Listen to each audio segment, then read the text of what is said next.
So the scripture this morning comes from 1 Kings. Now if you know your Bible, or you know a little bit about odds, it's 450 or so on one. Which way are you going to bet? 450 prophets and priests and holy men are standing up in front of Elijah. He's had enough. Probably my phone's had enough too. It turned itself off. Somebody's saying if you have a real Bible, I do, it's in my truck. Elijah came to all the people and he said, how long will you falter between two options? If the Lord is God, big G, follow him. But if Baal is your God, follow him. How did the people respond? They didn't say a word. Not one word. That's the entire passage I'm talking about this morning. They were totally silent.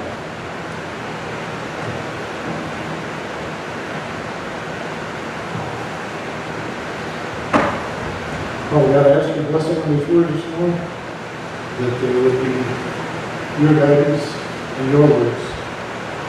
Let me just read this. It's the final showdown between the God of Israel, big G, and the false god called Baal.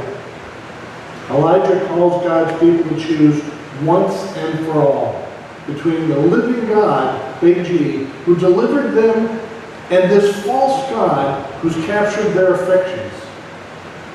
How long will you waver between these two options, he says. If the Lord is God, follow him.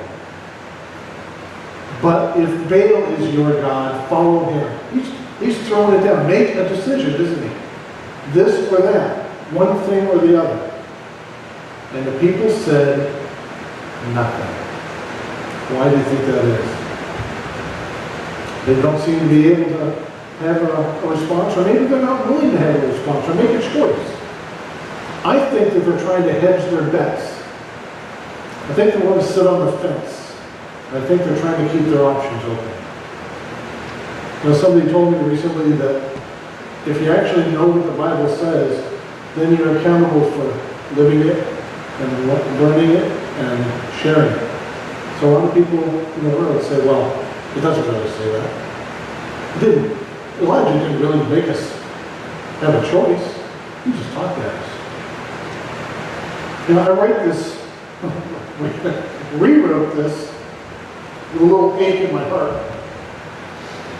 As I look back over the years and call myself a Christian, I have repeatedly sat on the fence. I've worshipped and served this God of open options, Baal if you want to call him, and I've seen friends and family do the same. The part that hurts me the most, many times I have done or said nothing. That's a heartache. How different are we today? Do you ever find that you're afraid to commit to something? Do you reply to invitations? That's if you reply to invitations with a maybe instead of a yes or a no. Do you keep your smartphone switched on always so that you can get that text or Facebook message? Because if you do, even if you're doing it in church, more importantly, the wrong point is, you're keeping yourself divided. You're keeping your options open. You want to listen to the sermon, but you also want that text in the background. And maybe it's important it's for your kids or somebody else. I know I'm absolutely guilty of that with work. I am so connected to work. My phone is my electronic leash to work. And Faith will tell you, date days, vacation days, nights, weekends, they crash me. And it's an issue. So if you're like me, and you let that little electronic device, or any of the other things that we call keeping our options open, you may be worshiping that God of open options. You know, people wait years before declaring a college major. Have you noticed that? Second, third year college, still looking back. And people ask them all the time, what are you going to do? You declared it? I don't know. They don't want to make a decision. Why is that? People also have started shopping only at locations that have a return policy, a guaranteed return policy. How many people here shop at Amazon? Right? Yeah, there's quite a few. My family, there's Amazon boxes show up at our house all the time. It's not unusual for a person these days to date another for years before getting married. And I'm going to say, if they get married. You might think I'm talking about my own family here, and I am. But they're not here yet. Hear me talk about it. It's not behind their back, is it? But they have heard it, I guarantee you. That's when I didn't. Faith has told me that sometimes I need to hear my own words and not swing at every pitch. I swung at that one. You know, we reserve the right to keep our options open. And why do we do that? We do it because we're hoping for something better. In every department of our lives, whether it's sex or spirituality or anything in between, we try to keep our options open. Something that I've noticed as I've grown older, not that I'm old, is that there's a demand for these choices. It's not just that we hope for more options, we demand more options. More options, we tell ourselves, means more freedom. And the more people think that limitless freedom, in other words, carte blanche, means having more options. And everybody else is going to be happier than I am now if I have more options. Stop! Whoa! Let's get this circular reasoning bus out of here. I want to get off. But that's the way it goes. I want more so I can have more. I have more so I want more, and around and around and around it goes. I'm here to tell you that this concept of limitless choices doesn't make us happy. The number of choices available to us becomes overwhelming. They get in the way. They make it difficult for us to have any joy at all. You know, there's two big things that I was taught growing up. When you make a decision, I don't care if it, okay, I'll look at myself a little bit. If you're ordering something from the Montgomery Ward catalog, and you make the choice and you put your money down, and now you got to wait for it to get here. How many people had to do that once upon a time? Yeah. Okay, I'm with you. Okay. And what was happening while you were waiting? Did you go back and look at the picture in the catalog? Did you think about it? It's called anticipation. And the more you anticipate, right? It's a part of the experience. But the other part of joy is the completion of the decision when you open the package, when it gets here. Okay? That is also a part of what we're missing out on when our options, and I've got a note in here that says, I need to write a sermon on instant gratification. That will not be a short one, folks. So even if we get past these options, okay? If we do commit, or our culture invades us, I have another word for that. I'll choose invades instead of. What happens next today? Right? I run down to the Verizon store, I drool over all the different phones, and I go, oh, yeah, that's it. iPhone 7, that's what I want. And the moment you show that to somebody else, they say, well, I got an 8. I'm going to wait for the 10. It's got better color. What does society do to us? They poke a hole and drain the joy right out of our decision. Pastor likes to do these smiles, and at first I thought about it, and I said, well, I went back and found it, put it in. So I'm not a Starbucks person.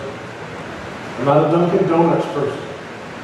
If Danny Van Aker was sitting here, he'd say, but you've got a Starbucks cup, Will. Don't be a hypocrite. I didn't buy it. I inherited it.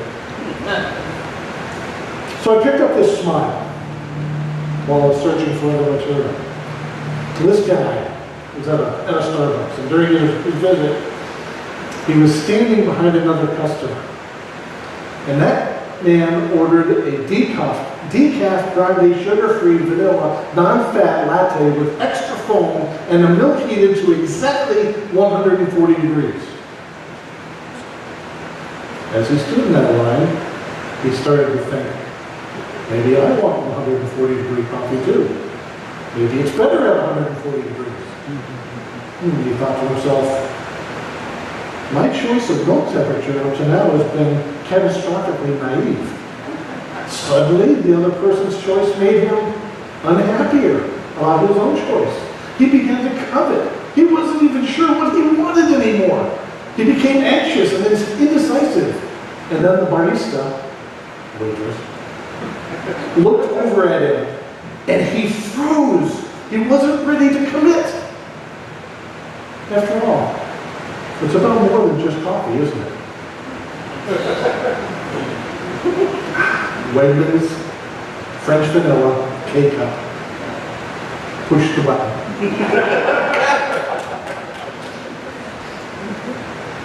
Oh yeah, it's got honey in it.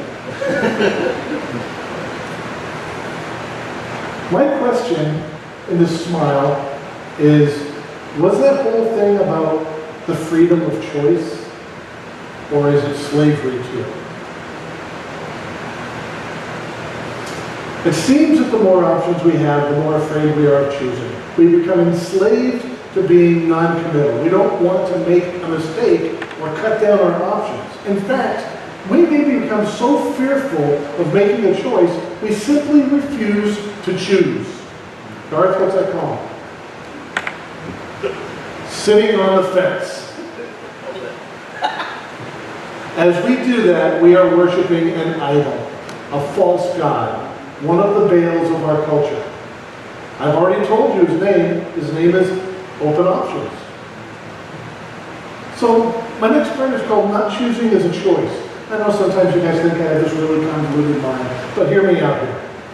Over the years, the Israelites had seen for themselves, they had lived in a real time where they were delivered from slavery, repeatedly and spectacularly and miraculously by the living God.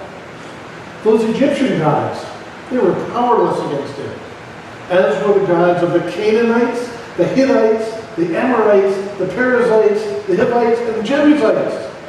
Yet here they are in 1 Kings, their faces planted right to the ground before this little g god Baal, worshiping a yet another soon-to-be defeated god. I ask you again, as God's people, big G, we're sitting here today, how different are we? We have been delivered from slavery to sin by Christ's death and his resurrection. Was that spectacular? Was that miraculous? Yes, it was. Yet here we are, many of us worshiping the very gods that Christ has triumphed over. When we know they're defeated gods, when they'll only drag us down to our deaths if we cling to them. Yes, one of the gods we worship is this God of open options. And he's killing us. Why do we do it? Well, I like to blame everything on Satan, so I'll blame this on him. Because Satan, a.k.a. this God of open options, is using what I refer to as the betters, okay, to tempt and manipulate us. He's killing relationships by telling us it's better not to become too involved. It's better not to trust anyone. He kills our service to others because he tells us it's better to keep our time to ourselves. It's better to drive by that person with a flat. It's better to look the other way when you see somebody struggling. It's better not to get involved. You don't want to get sucked into whatever it is, right? Don't go out of your way. This is the big one for a lot of people. Don't go out of your way unless it's to get something better. Something better is in it for you. He's killing our giving because he tells us there is uncertain financial times ahead. And you never know when you might need your money. Better keep it to yourself. He kills joy, especially the joy in Christ, because he tells us it's better not to be too churchy. Better to spend your time on what you want, as long as you've got Christmas and Easter covered, just in case.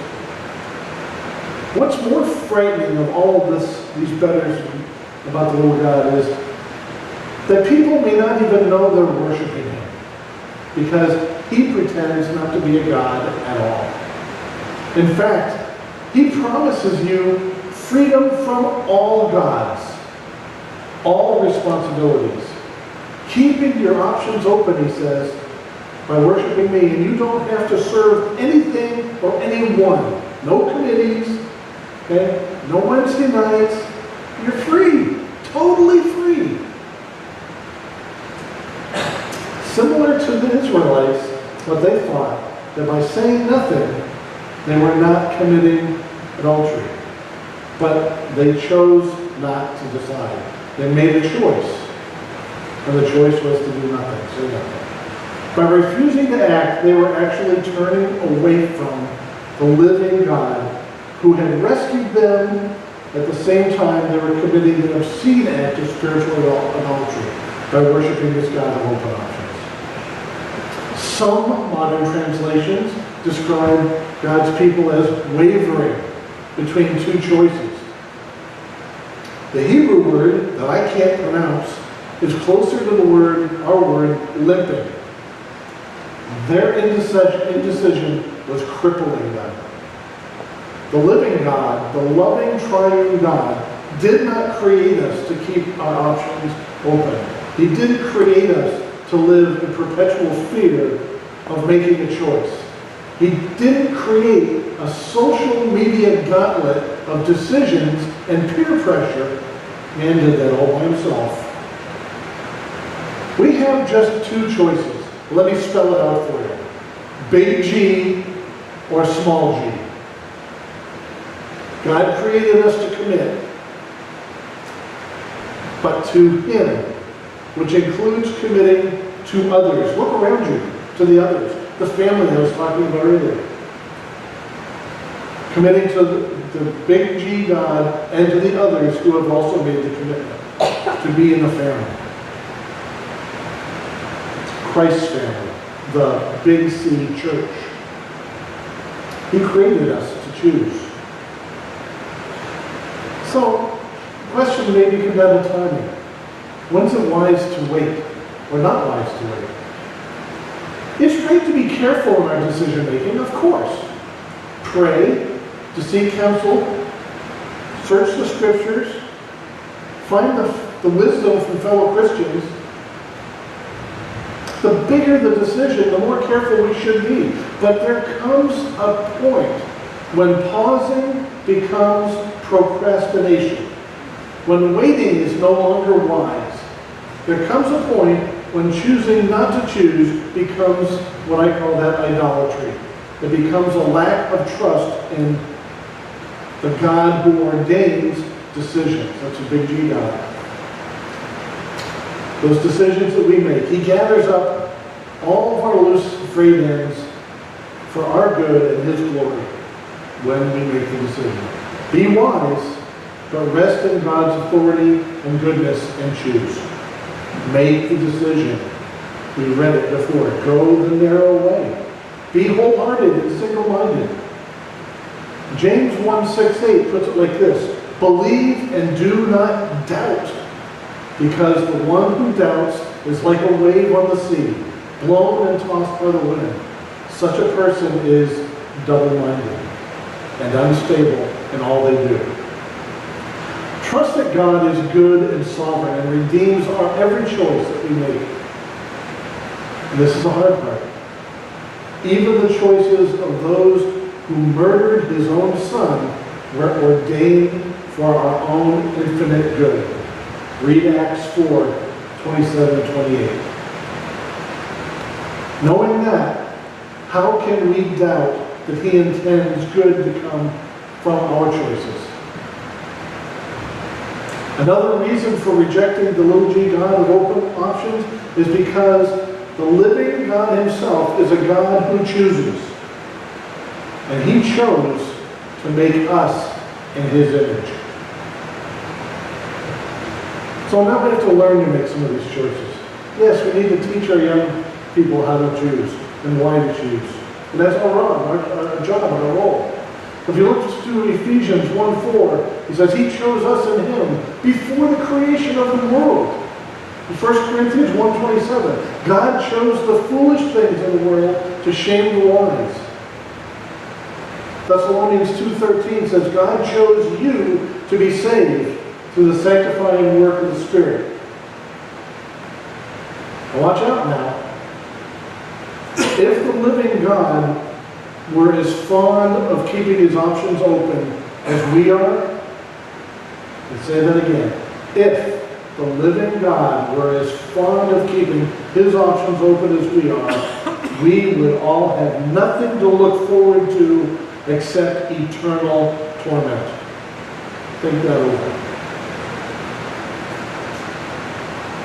We have been like the starving man sitting in front of an all-you-can-eat buffet, dying simply because he cannot choose between the chicken and the shrimp. So let me ask you, in what area of your life are you still flirting with the God of open options? Where are you refusing to choose? Maybe you're refusing to commit to a relationship, perhaps even your marriage. Maybe you're not truly committed at work. You have a Facebook open in the back page or your LinkedIn on your browser. You're sort of half hoping to be interrupted and have a job someplace else.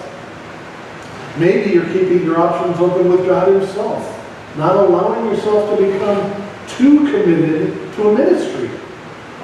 Maybe you're denying a calling by sitting on the fence. Yes, I'm pointing at you guys. You're an easy target.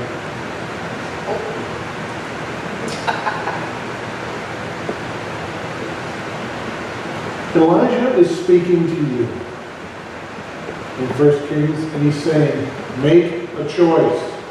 You have all the information from God or about God that you need. Enough of this non-committal, weak-willed, God-forgetting immaturity. Or, as it probably says in some of your more modern Bible translations, get up off your feet and grow up. The God of open options can be a cruel and vindictive God. He will break your heart over things like relationships. He will not let anyone get too close. At the same time, he's so spiteful, he will not let them get too far away, because that would mean they are no longer an option. And on the drama continues. Exhausting, frustrating, confusing, and endless, pulling towards and pushing away, like the tide on the beach, never finally committing one way or the other. The God of open options is also a liar. He promises you that by keeping your options open, you can have everything and everyone. But in the end, you get nothing and no one. You must choose. Jesus said, you cannot serve two masters. You must choose whom you will follow. And if you choose the God of open options, you cannot at that moment choose the triune God, the one who deliberately closed off his options to save your life. Nothing narrows your options more than allowing your hands and feet to be nailed to a wooden cross. Deuteronomy 30:19 and 20. This day I call heaven and earth as witnesses against you. I have set before you life and death, blessings and curses. Now choose life, so that you and your children may live and that you may love the Lord your God, listen to his voice, and hold fast to him. For the Lord God is your life. Amen.